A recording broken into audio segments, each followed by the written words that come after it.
All right, officially going to be live on YouTube, guys. Just so you're fully aware, going to go from TikTok, 8 a.m., YouTube. Everybody come over to YouTube. Alpha Day Trading. If you guys want to have your stocks reviewed, questions, all that good stuff. TikTok up for now to make you guys aware. Hey, we're on YouTube. Come over again, get your stocks reviewed, all that good stuff. Again, good morning. I'm 30. But we're live, YouTube, Alpha Day Trading. Come on over, and next couple of weeks, we will just be on YouTube, guys.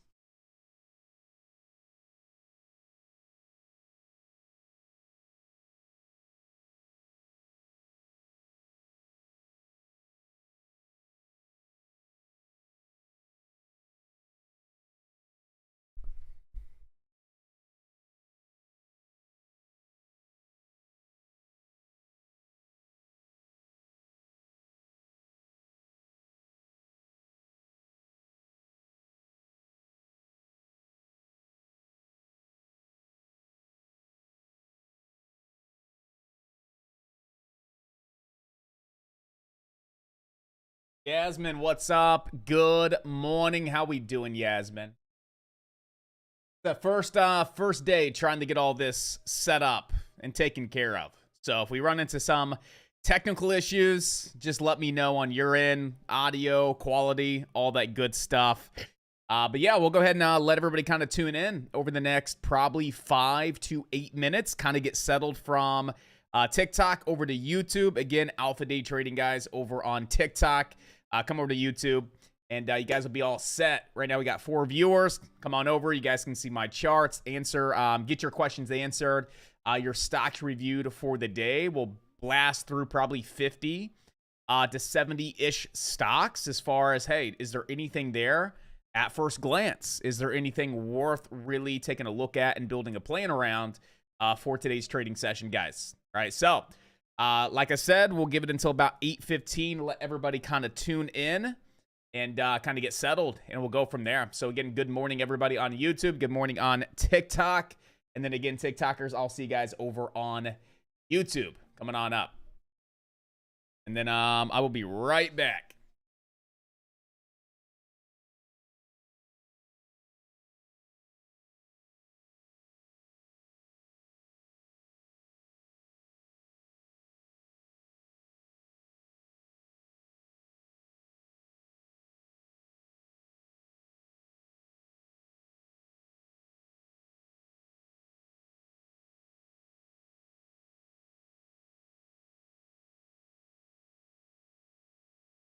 Corey, what's up? Ruben, good morning.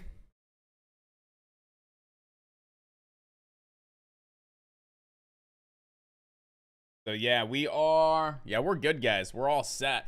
And we'll dive into it here in a moment. We'll start our day, guys. All right. I know a lot of people are going to have questions about the SPY today. I know there's quite a few people wondering what we have coming on up with Tesla. Then again, we'll just kind of blast through some of these other large cap stocks, see if there's anything that stands out that's worth getting involved with today regarding like options. And we'll really just go from there and make sure that we're on top of everything today. We know exactly where the best of the best opportunity is.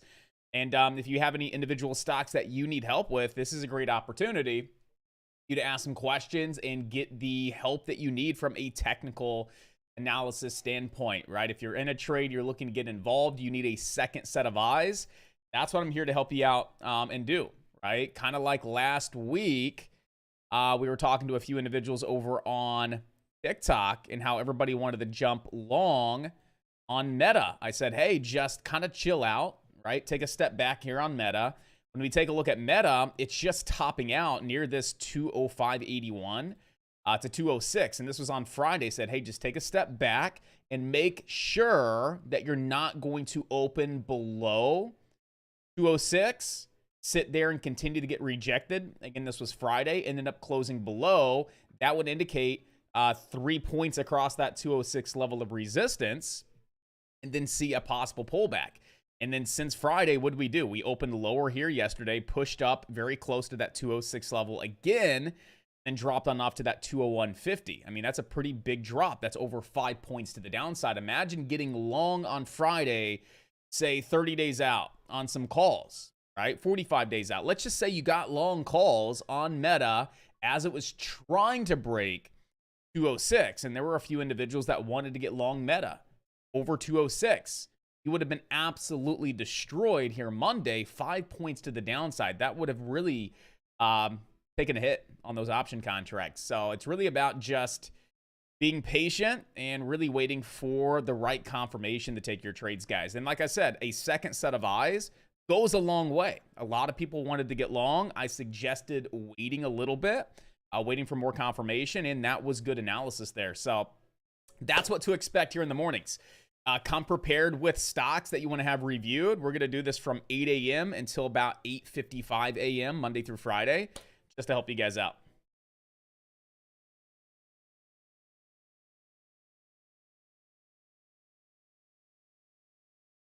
Yeah, so I mean, Meta right now, if you take a look at Meta, did top out. You're rolling on over at that 206 level.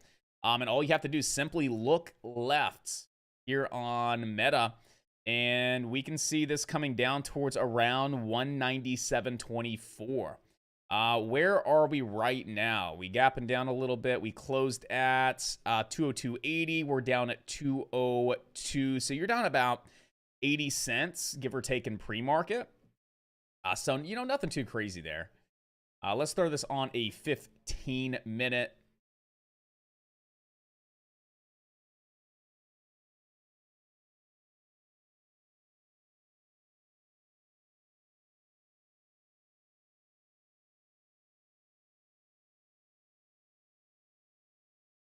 So, I mean, here's what I'm seeing on Meta, and you can even throw this into a 1 hour, but, you know, Meta's grinding this uptrend here on Meta. We can see here that we have a nice little uptrend. Point number 3 is hitting here in pre-market, and we do have that 206 resistance. So here's the deal with Meta. You take a look at Meta on the daily, it topped out here Wednesday, Thursday, Friday. You opened lower, you gapped down, opened lower yesterday, came up to that 206 resistance, and saw a decent rejection, right? But right now, we are coming back into this trend line here at this point in time, down towards around this 201 level, and you could clearly see this nice uptrend here on Meta. So we may get a bounce back up the 206 off this trend line, back up the 206. And that's high probability, right? There's like an 80% chance we bounce here. Why is there an 80% chance, you know, that we bounce here on Meta? Well, we have point number 1 here at the trend line. This is going to be our second point, the trend line. And here's point number 3 of the trend line. And we know that when a stock comes down into point 3 off a trend line, and it comes off of a higher high, which in this case it did, the probabilities are increased. So you got 70 to 80% probabilities that we hold this trend line off the third point, bounce back up to 206. And then we just have to see what Meta's going to do at 206, right? We know we have a good deal of resistance here at that 206 mark. So here's the deal, though. If we ever start cracking below that trend line and we start falling below these pre-market lows here of around 201, you can see it's right around this 201-ish level. I would look to short Meta down towards around that 197.50, right? Down towards around that 197. Yeah, 197-ish, right around like that 197 level here on Meta to the short side, if we do crack below this trend line and then crack below that 201 level on Meta. But right now, we're holding the trend line. We are technically bullish. That's point number 3, 70, 80% probabilities. We get a balance off point 3 back up to 206. And, you know, from there, we'll have to kind of sit back and see what Meta is going to do. If we break 206 here this week, you know, just kind of look left and see where Meta could be headed to next. I see potential for Meta to start moving on up towards around, or maybe up towards around like 212, 213, and then into the 220s on Meta.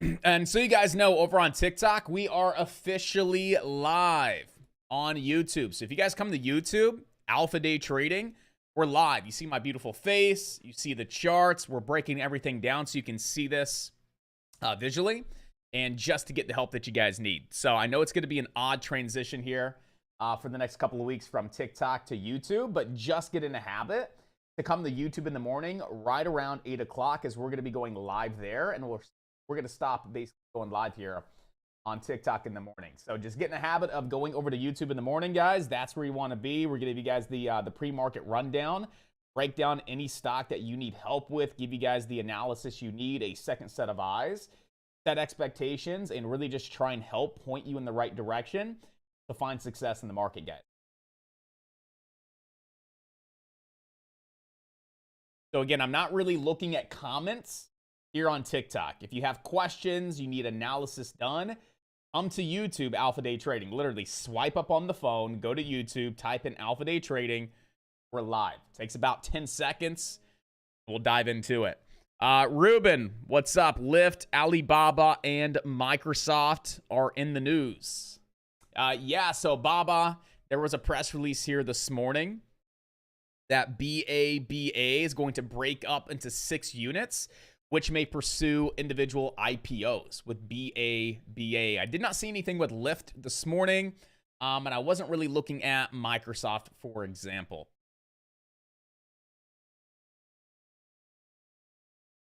There we go. Everybody's starting to come on over. Nice. LLAP effort to pop 30 days ago. Any thoughts on what's next for the stock? Yeah, with LLAP, let's check it out.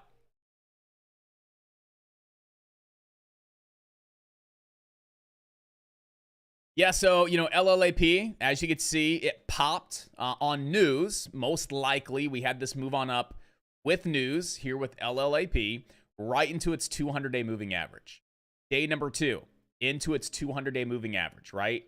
Big pullback. It tried again to get that break of its 200-day moving average, as well as some of this prior resistance here, and it just failed. This is your typical penny stock, right? This is typically what you see with a penny stock, right? The stock does nothing, barely moves. There's no attention. There's no volume. Boom, press release. The stock moves in pre-market. The stock gaps up, and then maybe it continues the move, right? For a week, 2 weeks. It's rare. Typically, it's a one and done. Typically, you got a couple of days of movement before that penny stock really starts to sell on back off. So what'd you see with LLAP, right? Most likely, there was some catalyst. There was a press release here with LLAP, caused the stock to gap up and push into resistance. And the stock tried for multiple days to break that level of resistance, and it simply couldn't. And then it just started to sell on off. So the only way LLAP is going to get a substantial move again, like it did here 30 days ago, if there's another catalyst, if there's another press release.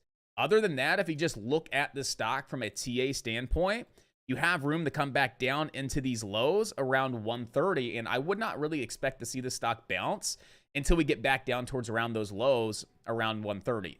The only reason I expect to see a stock like this move and actually gap up and actually get some great volume and great action to the upside is if there's a catalyst. And if we do see that happen, right, there is a catalyst, there's a press release, we see that gap up, where could we see this stock go? Into that 200 SMA, like we saw it top out here last time.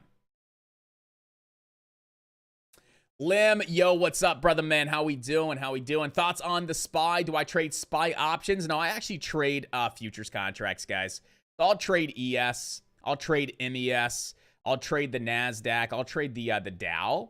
But primarily, I'm just trading the S&P 500 futures contracts. But always looking at the SPY, building those game plans for my team inside of the community on the SPY, because about 80% of traders are trading this with options on a day-to-day basis. So when looking at the SPY, I want to see what we're going to do here off yesterday's close, right?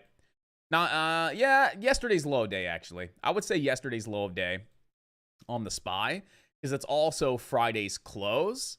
It's also last Tuesday's low of day. You just see there's multiple touch points right around this 395.73 here on the SPY, right? We see how we gapped up. We had a low of day here on the 21st of March.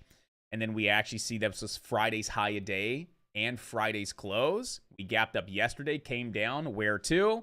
Into that 395.73. So it really comes down to what is the SPY going to be doing back down towards around this 395.73. We also have this downtrend that could be broken today. So here's what I would expect. If we can hold above that 395.73 mark on the SPY, we can bounce.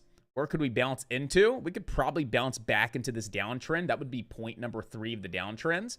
I mean, we could break the downtrend and then start retesting some of yesterday's highs. All right, maybe up towards around 398.22 and then up towards around 398.80. But we really have to hold that 395.70 mark in order to want to even play this long into this downtrend. But here's the deal. What if we cannot hold that level? Where could we come down to next? I would say back down around the 200 SMA, which is going to put you down towards around like that 392 level. You're on the SPY. So I would say the line in the sand today, right? Today's Tuesday, March 28th. It's 8 o'clock in the morning. I'd say the line in the sand that make or break for the SPY is going to come down to this 395.73. If we hold 395.73, and that's basically where we're sitting at right now in pre-market, I would take it long into this downtrend. Okay, I would start taking profits into the downtrend, right? Because that's going to be resistance. We could hit the downtrend, roll on over, crack support, and then fall. Okay, I would take profit, but if we do break that downtrend, I would sell a little bit more at this lower high from yesterday, and then back up towards around yesterday's high a day would be some profit targets on the SPY. And the risk is low because the stops would be right below that support level here on the SPY. So that would be my analysis here and my, my kind of game plan as far as how I would look to trade the SPY today as a day trade. Here's the deal though. If we crack that level of support and we can't hold, I would most likely look to take the SPY back down towards around the 200-day moving average to the short side here on the SPY. And that would put us around where? 392, right? 392. And then where is this uptrend right now at this point in time on the SPY, right? If we do crack and fade and fall, where's this trend line put us today? Right around 392.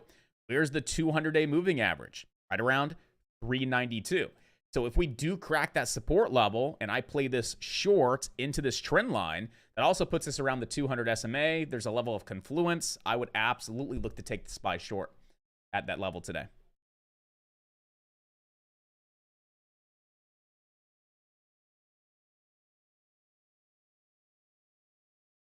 Corey, yeah, dude. Absolutely, brother man. Absolutely.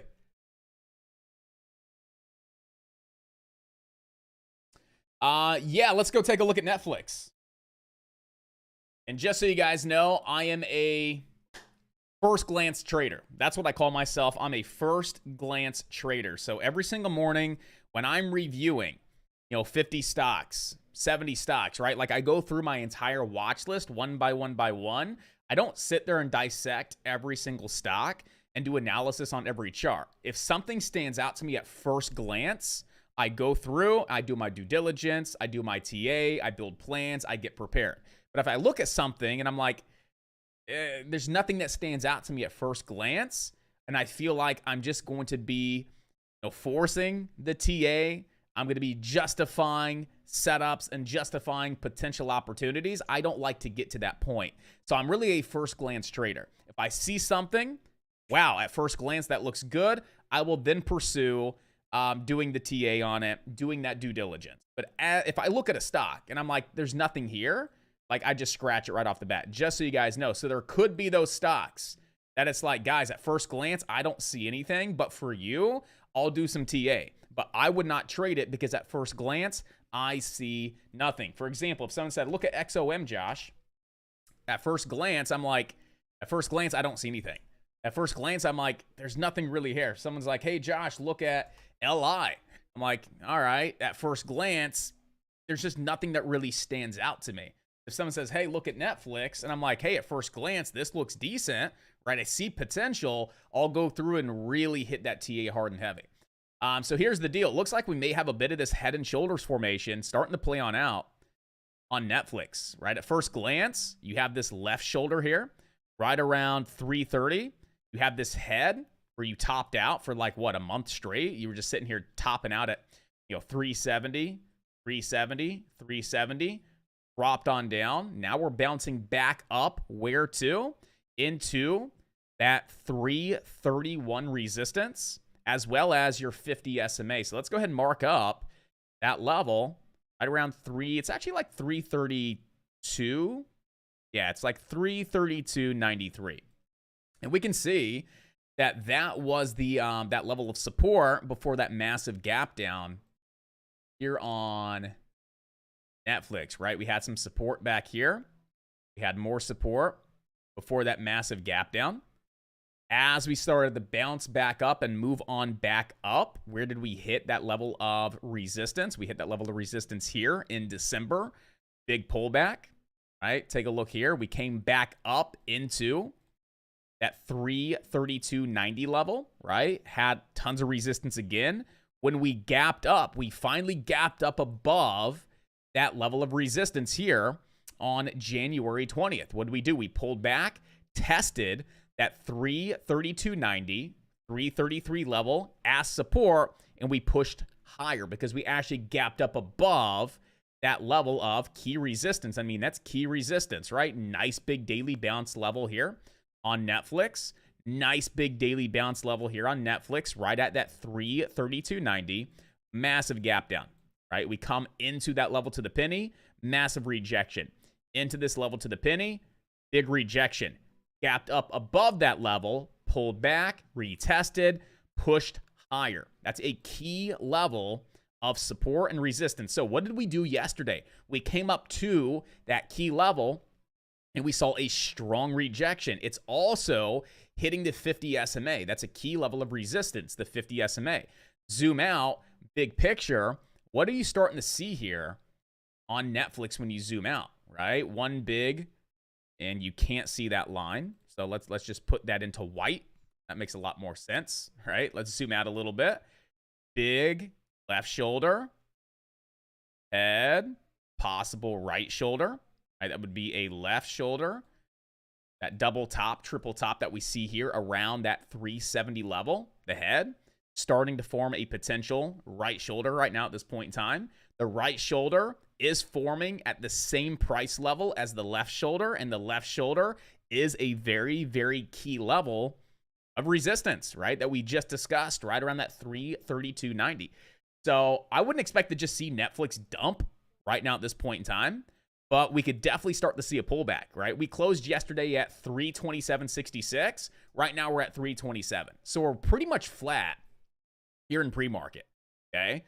So I wouldn't just expect to see us dump straight down today, but if you see price action over a couple of days that indicate, hey, this is key resistance, we're validating this is a key resistance level, I wouldn't be opposed to looking to short this, going, say 30, 45 days out on some put contracts.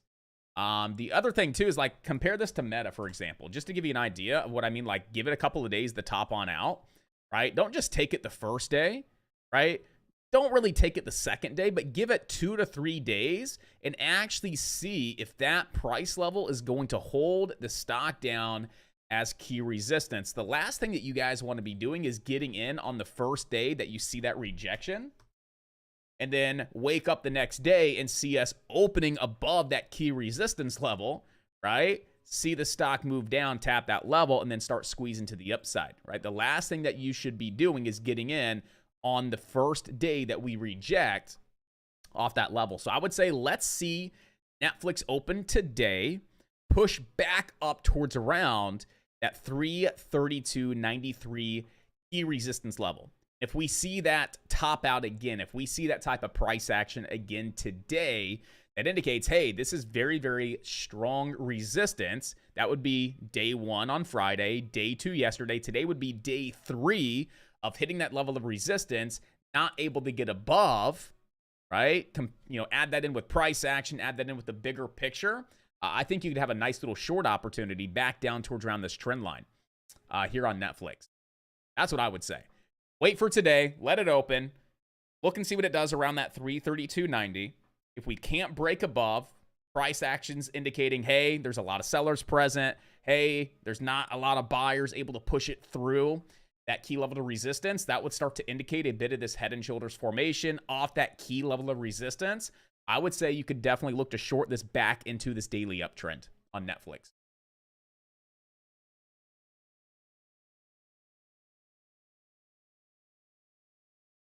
And I do like Netflix myself. Like, it looks pretty decent. I do like Netflix, for sure.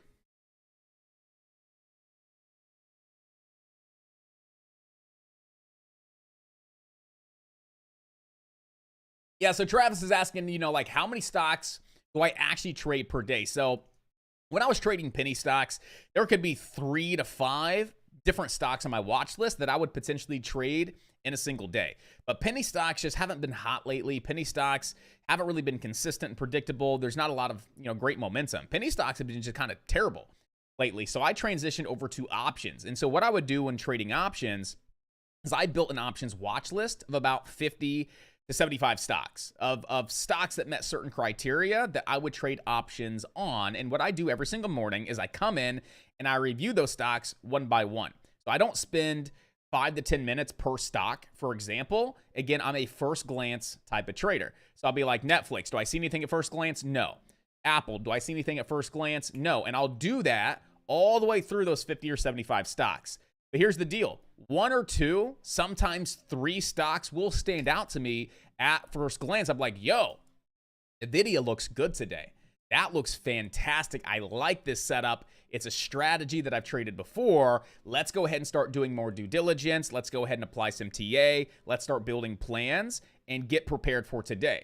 And that's how I basically start every single morning is I'll go through 50 to 70, 80 stocks potentially, and I'll really just kind of see, are there a few of those stocks that stand out to me at first glance? If so, I'll build my plans, I'll get prepared, and if those stocks set up for the day, I'll trade those. But here recently, I've switched from trading options over to just trading futures to help train new traders that, hey, you don't need 10 grand in an options account to make consistent money. You can actually trade the S&P 500 futures contracts with as little as $500 in your account, $1,000 in your account, and do it consistently without those limitations that you have when trading cash accounts with penny stocks or a cash account with trading, say, options. So it's like, hey, you've mastered trading the SPY on options, daily expirations. You make consistent profits. Okay, fantastic. Let's go ahead and transition over to futures, right? You can trade the S&P 500 futures contracts, no limitations, margin account, a little bit of leverage. And you're able to really grow those small accounts consistently and efficiently. So I really primarily look at the SPY and I look at, the S&P 500 when trading futures contracts. Now, I'm still looking at Tesla building game plans, Netflix building game plans, right, for members in the community that are actually trading options. I'm still looking at penny stocks and building those plans as there are members trading penny stocks. But it seems like everybody's transitioned from penny stocks and options to just trading futures contracts because it's a lot easier. It's simple. There's not a lot of limitations as far as capital requirements or having to wait a day for your cash to settle. There's no PDT rule. You get to trade the SPY. And there's a lot of potential to trade futures and make great cash without needing a lot of money, without having those limitations. So I used to trade 3 to 5 stocks a day, maybe 10 when trading penny stocks, then maybe 3 to 5 larger cap stocks when I was trading options. Now I'm just trading the SPY. I'm trading futures contracts, and it's fantastic. We're making hundreds of dollars a day consistently just trading that one ticker, and it makes our job so easy, less stressful. You find a lot of consistency as well, and you're really just mastering how to trade one particular stock.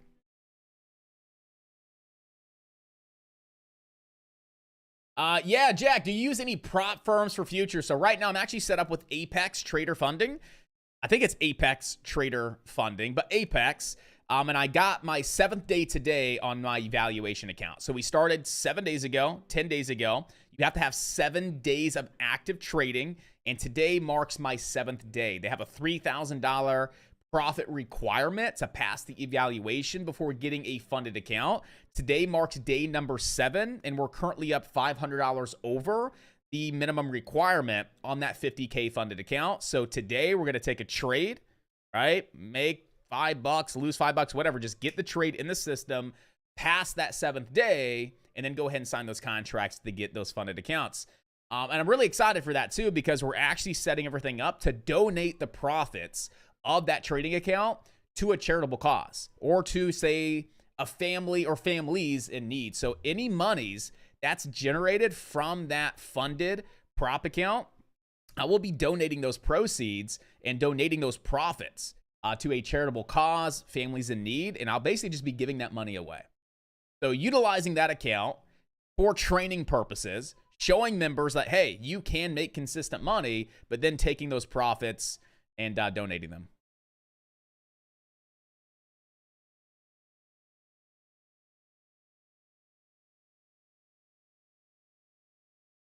So Apex is dope, though. I like Apex. Apex is cool.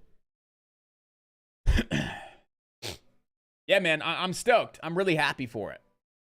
So we're doing the funded account, and we may actually do like a smaller $1,000 account, not with Apex, just a $1,000 account that we fund ourselves, and then trade that account with a goal of, say, $25,000 in the next 180 days with the same intentions, growing this account with my members in my community to show you guys you can do it. You don't need 20 grand to make money. You can start with $1,000 in the futures market, and you can grow that account consistently and substantially, right? With a goal of, say, take $1,000 to 25 grand in 180 days. Maybe we run this for the final 6 months of 2023 with the same intentions. Anything that's generated on that account, donating that to a charitable cause. And that gives me time to get everything set up, figure out the organization, the foundation that I want to contribute to, and get all that set in stone and actually start making that happen. But being able to trade that account, use that account to educate my members in my community, to show you guys it's possible. I look at it as being multifaceted, right? I get to trade this live with members in the community. They can follow along, they can learn, they can earn, they can make money themselves. And then being able to take whatever's realized from that account at the end of the challenge and donate it, that's multifaceted. I love paying it forward. I can help members learn and earn and change their lives financially in the market by teaching them how to trade the right way, and then help the families in need. That's probably one of the best feelings ever. So I'm really stoked for that. I'm really excited, and I'll be able to keep you guys more in the loop and more up to date as soon as we kind of get closer to actually making this happen.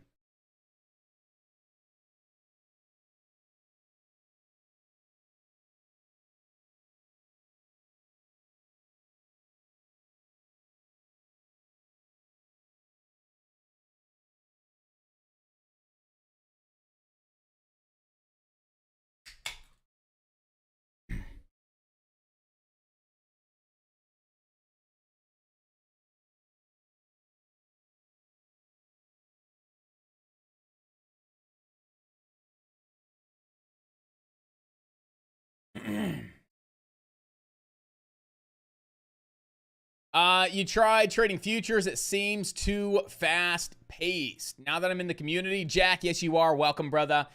Give it a try again. Yeah, dude, it really just, you have to understand and identify like your personality. Like, it all comes down to personality. Not all of it, but a lot of how you trade, like the style of trading, does come down to your personality, right? If you're a very quick thinker, yet efficient thinker, and you're a very high energy, go, go, go kind of person like me, I love scalping the market, right? That's my personality. If you're more of a laid back, chill, like mellow dude, you may find out you're more of a slow and steadier, maybe more traditional trader, to where it's like, maybe you want to swing trade, right? Maybe you want to look for those higher time frame setups, and you're cool with scaling in and scaling out of a position over the course of, say, several hours, right? Not necessarily scalping those very fast-paced markets. Me, my personality, high energy, go, go, go. I want to scalp the market, right? You, maybe more laid back, chill, mellow. Maybe you find more opportunity taking those slower, steadier setups where you slowly get in, slowly scale out over the course of a few hours, maybe even a few days.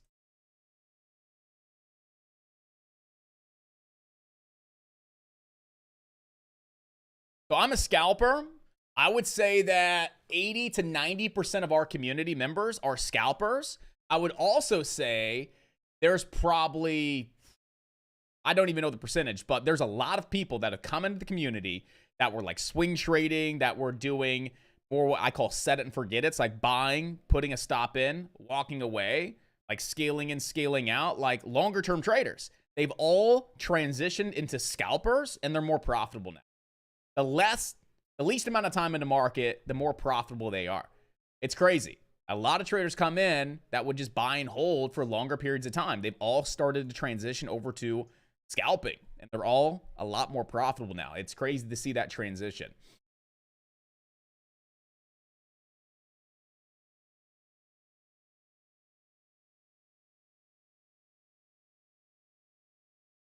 Yeah, we can take a look at MARA for sure, right? First glance, not really seeing a whole lot, but here's the deal with MARA, RIOT, right? HUT. These are crypto-related stocks. You got to really be looking at Bitcoin to kind of gauge, in my opinion, right? What these other stocks can do. These are crypto-related stocks, guys. MARA, HUT, HYMC, Highcroft Mining. I think that's a crypto mining related stock. I could be mistaken. But you know, MARA, RIOT, BITO. Yeah, those are crypto related stocks, and they're going to move when Bitcoin moves. So first things first, unless there's like a catalyst with MARA, you got to be looking at Bitcoin's movement, because that's when MARA will move out of sympathy with Bitcoin, for example. So when you look at Bitcoin, you're just inside of this channel. Right now at this point in time, you got this bottom channel support down here at 26,640 with some of this top channel resistance, you know, up here around this 28.5. So, you know, the way I see it right now is, you know, you may get a slight crack below this this bottom channel support level right around this 26.6 area. I would probably expect to see it snap back, like falsely crack that level, right? Maybe bring in some shorts, stop out longs, snap back above, and then try and retest these highs again. Maybe get up towards around the 30s, right? Like I had a price target up, you know, right around like 31.5, 31.3 before we actually see Bitcoin really start pulling back. So like, I know anything could happen, right? But what I would say is like, you know, maybe a false crack at that support level, you know, bring in some shorts early, stop out some longs, see us push right back above this level, and come back to retest these highs and possibly break these highs for one more final push to the upside towards around 31.3. So if that happens, let's go back to MARA, right? That would mean MARA may have just a little bit more room to the downside. If Bitcoin cracks that level momentarily and pulls back, MARA would pull back a little bit as well. But if my thesis and my analysis is spot on and it's correct, and we see Bitcoin snap back above that level and go retest those prior highs, what could you see with MARA? You could see MARA push back up to its prior highs as well, which puts you right around that 200-day moving average. And the 200 SMA is right around $9. Where are we sitting right now? We're sitting at 7, right? So if we see that quick drop on Bitcoin followed by that snapback, that would lead me to believe MARA could drop down to maybe like 660, right? And if we see Bitcoin snap back, we could see MARA snap back above 7. And if we see Bitcoin start to move, we know we could see sympathy movements with MARA. And if Bitcoin retests its prior highs, we know MARA could possibly get back up for a retest of these prior highs as well, around 9. That's kind of how I would trade MARA. That's how I would kind of position myself correctly. I'd be looking at Bitcoin, looking to see what Bitcoin does, price action movements here over the next week, and then really base that and put some weight on that when looking to build a plan around MARA and get involved with MARA. But, you know, you could see a couple more dollars to the upside. And here's the deal. Like if Bitcoin, right, does break over that prior high right around that 28.5 to 29, and we start getting up around 30K, I mean, where could MARA potentially go? Right? We could see MARA possibly up towards around, maybe $10 and maybe breaking 10 and moving higher, depending on the strength of the movement with Bitcoin. So again, that's kind of how I would position myself, man. There on MARA if I were to be looking to get involved. And who knows, maybe we come down towards around this trend line too. Like, I would be watching the trend line on MARA. Maybe MARA gets down towards the trend line before bouncing if Bitcoin bounces as well. So definitely an area to keep on watch right around that trend line at the same time.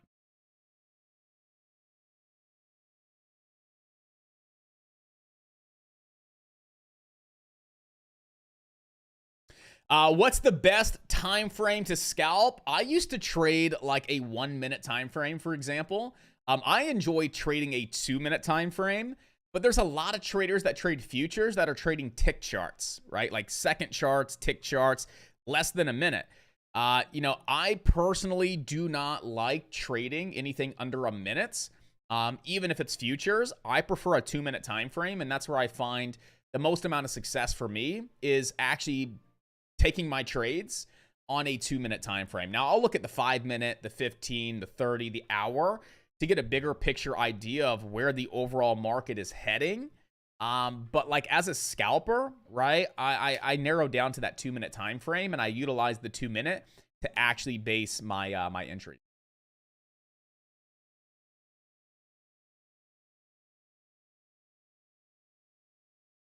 G, yeah, absolutely, 100%.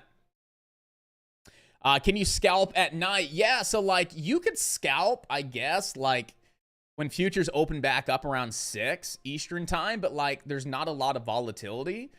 There's not a lot of movement. So if you're looking for those quick 5 to 10 point scalps, you're probably not going to find that later at night. If you're looking for those slower and steadier moves, yeah, at night or early in the morning trading futures. But like I love volatility, and when you get the most amount of volatility with the S&P 500, the second the market opens at 9:30 up until what, 11:30, 12, and then things start to die down a little bit throughout lunch, and then things heat back up towards the end of the day. So as a scalper, I love the first hour to an hour and a half of the market. I love the last hour of the market. I love pre-market when we have CPI and PPI and economic events happening at 8:30 in the morning.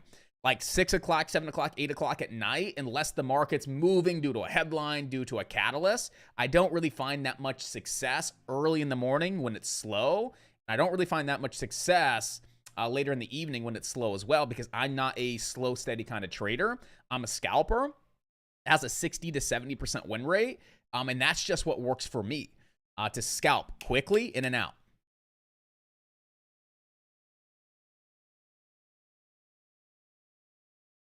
Yeah, it all comes down to you. Like, what style of trading works best for you?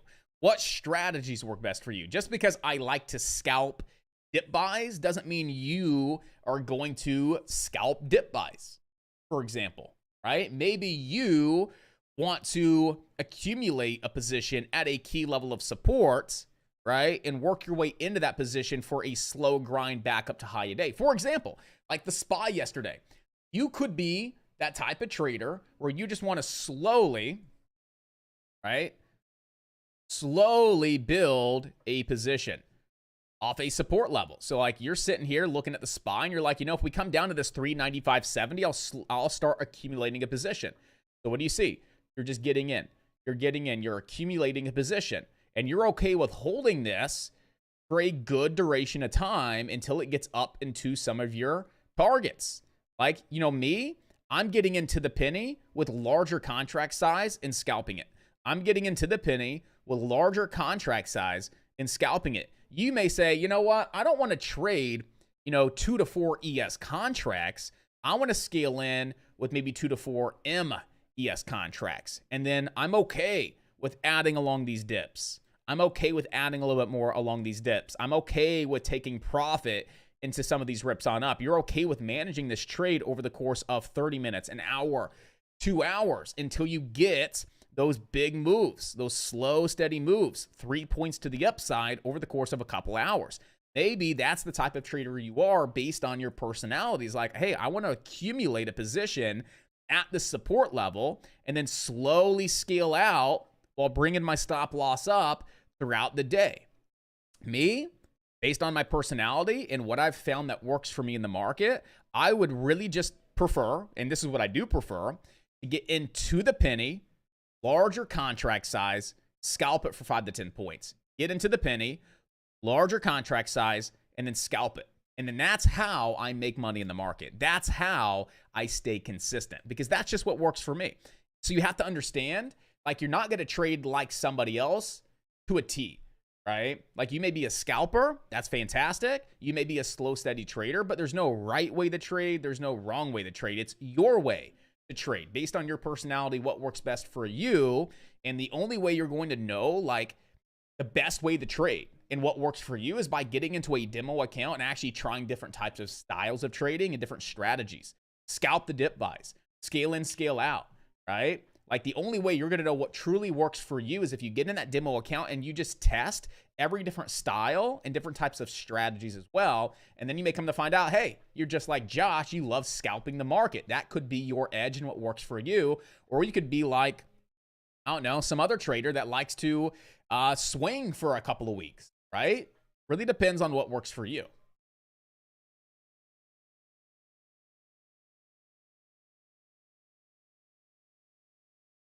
Because you're here for the wrong reasons. Cash, 201-92019. Lots of talking. It's a lot of value, by the way, Cash. You're here for the wrong reasons. You're here to get a trade that works. You're not here to learn. So you're here for the wrong reasons, and I would highly suggest until you come back to this stream with the correct reasons, you don't come back. If you're here to get a golden nugget setup to where you can just make easy money, this is not the stream for you. If you want to actually learn how to trade stocks and get great advice and great recommendations on a day-to-day basis, you want to learn how to do this, and you're willing to show up and be teachable, I will teach you. I will help you learn how to do this self-sufficiently. If you just want a handout, you're not going to get this here.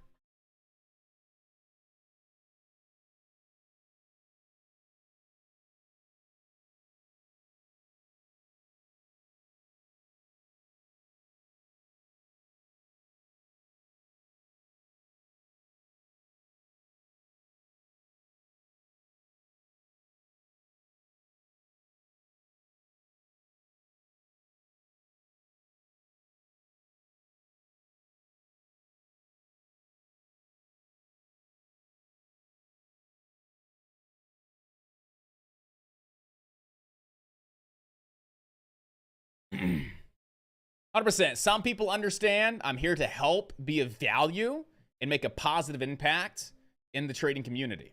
Right? I'm one of the very few people that do something completely unique and something completely different than what you see out there. But unfortunately, 90% of people want handouts.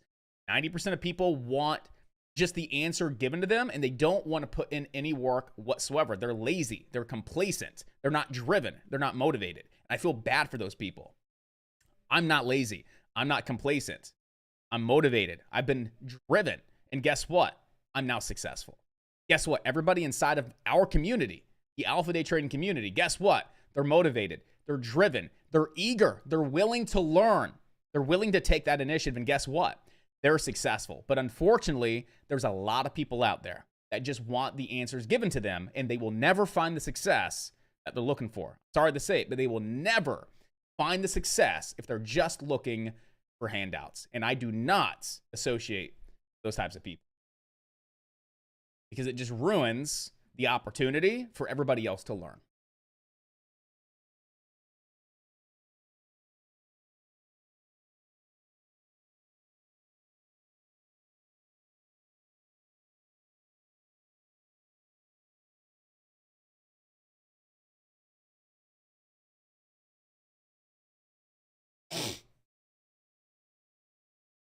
AMD, yeah, we got time for one more stock for sure.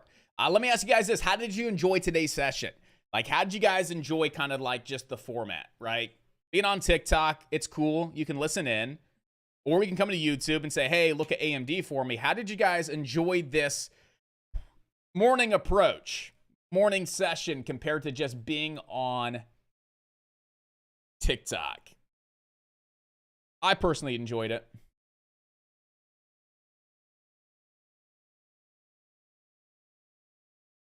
All right, so, you know, with everything like AMD, NVIDIA, a lot of tech, I just wouldn't touch tech. I mean, I look at QQQ right now, and I'm like, I wouldn't touch the NASDAQ. I wouldn't touch the Qs. I mean, we are just sitting right at some key resistance, and unless we gap up above this resistance level on the NASDAQ, on the Qs, unless we gap up above that level and push off of it, I wouldn't touch the Qs. Like, it would have to do what Meta did, right? Remember what we were talking about? It was Netflix, right? Like this type of price action. Like, I would not touch it as it's under that key resistance level. But if we gap up above it and push off of it, oh, I would go long for another couple of weeks out as we would see that expansion and see that push to the upside. That's the only way I would touch the Qs. And so why am I even talking about the Qs?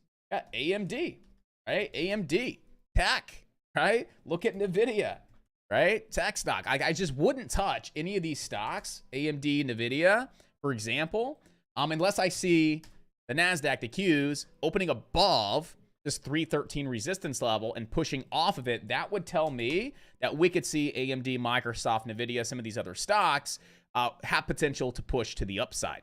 And so you're sitting right at some key resistance, you know, here on AMD. I mean, you come up a few times right to, you know, this $100 level, and you're getting rejected right around $100. So, like, I just don't see anything with AMD that I want to get into just yet. Like, it really comes down to what the NASDAQ's going to do, what QQQ is going to be doing. And that could be a good indication of, hey, should we look for some put contracts on the stock like AMD? Or, hey, are we going to see AMD try and get that break and that push, you know, for its next leg up? And, you know, AMD would have some room to like 108, 109. So, like, I would have to see AMD, if I were to get long, I'd have to see AMD, personally, opening above this 101.50 level of resistance, right? I'd have to see it open above this level of resistance, come down, hit that level, touch that level, retest that level of support, and then I would say we could see it push on up towards around the 108s. But to the flip side, what could you see developing right now at this point in time on AMD? What kind of formation are we starting to see potentially play on out, right? Could be the start of maybe a head and shoulders formation. So, you know, that's something worth noting. That's something worth, you know, being mindful of on AMD. If this were to be a head and shoulders formation on AMD, not saying it is, but if it were to be, you would see AMD push back up towards around 99 and not be able to break above. So if you see AMD push back up towards around 99 and it can't break above, and you start to see it pull back off that level, that would start to indicate this left shoulder and potential right shoulder. You could start to see a crack of this neckline on AMD. Right? You can start to see a little bit of a crack of this neckline on AMD and then see that reversal play on out. And that needs to be in line with the NASDAQ, right? If we can't break above that 313 level on the Qs and we're topping out and we're going to start rolling on over and pulling back, I mean, that could be a great indication for, you know, maybe an AMD short if we see that type of price action and that type of movement. So, again, here with AMD, I'd like to see what we're going to be doing. I hate this drawing tool. Can you just clear can you clear these drawings? Can you just clear the brush?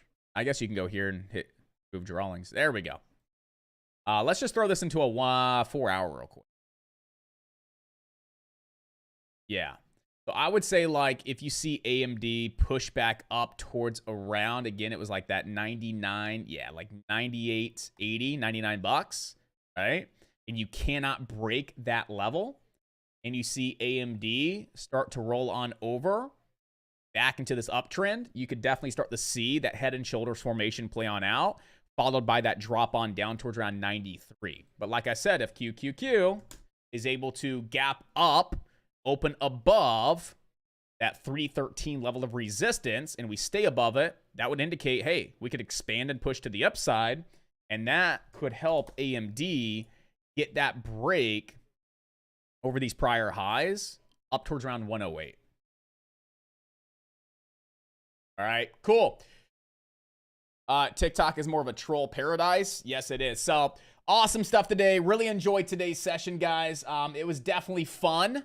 So we'll do this every single morning moving forward. Obviously, we'll really dial in the format, the flow, all that good stuff, and make sure things are just a little bit more dialed in on a day-to-day basis. All right. So again, thank you guys so much for tuning in over on YouTube, TikTokers. Appreciate you guys being here. Again, make sure you're coming to YouTube every single morning. Alpha Day Trading. I'm going to answer your questions, review your stocks for the day, give you that second set of eyes to really help you make good decisions in the markets. All right, guys. So enjoy your day once again. I'll see you back here tomorrow morning right around 8